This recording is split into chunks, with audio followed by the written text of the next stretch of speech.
મહાશિવરાત્રિની આ પવિત્ર રાત્રે ચાલો એક એવી અદ્ભુત કથા સાંભળીએ જે શ્રદ્ધા, કર્મ અને ઈશ્વરની કૃપાના રહસ્યને ખોલે છે. હા, આ એક શિકારી અને એક હરણની વાર્તા છે જે આપણને ઘણું બધું વિચારવા પર મજબૂર કરી દેશે. હવે સવાલ એ છે કે શું એવું બની શકે કે કોઈનો ઈરાદો હિંસા કરવાનો હોય પણ એને ફળ ભક્તિનું મળે? આ તો બહુ મોટો પ્રશ્ન છે અને આ કથા આપણને એનો જવાબ શોધવામાં મદદ કરશે. તો ચાલો આ રહસ્યમય વાર્તામાં ડૂબકી મારીએ. તો આપણી વાર્તા શરૂ થાય છે મહાશિવરાત્રિની પવિત્ર રાત્રિએ. આ એ રાત છે જ્યારે કહેવાય છે કે આખું વાતાવરણ એકદમ દિવ્ય ઊર્જાથી ભરેલું હોય છે.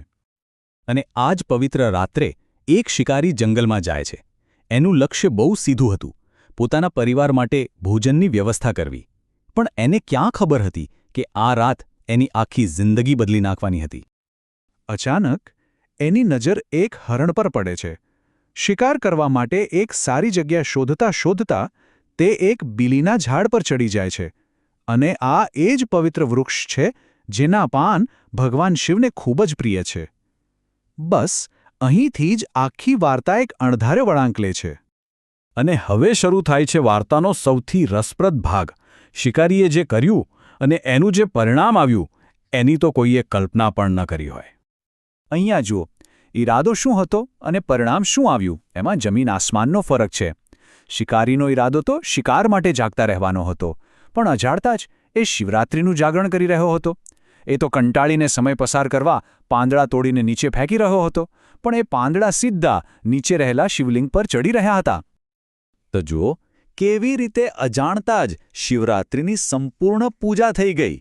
દિવસભર ભૂખ્યો હતો એટલે ઉપવાસ થઈ ગયો, આખી રાત જાગ્યો એટલે જાગરણ પણ થઈ ગયું અને બીલીપત્ર પણ ચડાવી દીધા. આ બધું જ ભક્તિના કોઈ પણ ઈરાદા વગર.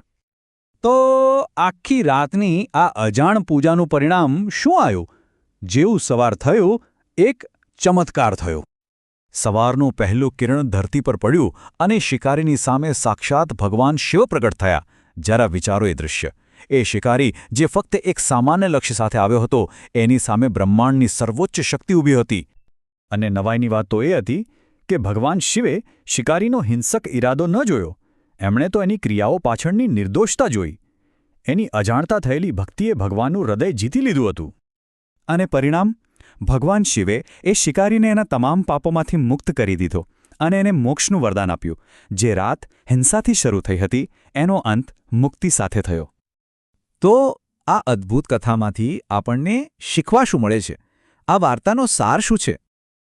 આ વાર્તાનો મુખ્ય સંદેશ એ જ છે કે ભગવાન ભાવનાના ભૂખ્યા છે. જો કોઈ ક્રિયા સાચા મનથી થઈ હોય, ભલેને એ અજાણતા કેમ ન હોય, તો ભગવાન એને સ્વીકારે જ છે. અહીંયા ઈરાદા કરતાં પણ કર્મની શુદ્ધતાનું મહત્વ વધારે દેખાય છે. અને અંતે આ કથા આપણને એક મોટા પ્રશ્ન પર વિચાર કરવા માટે છોડી જાય છે. સાચી ભક્તિ શું છે? આપણા મનનો ઈરાદો કે પછી આપણા શરીરનું કર્મ? આનો જવાબ કદાચ દરેક વ્યક્તિએ પોતાની અંદર જ શોધવાનો છે. ઓમ નમઃ શિવાય.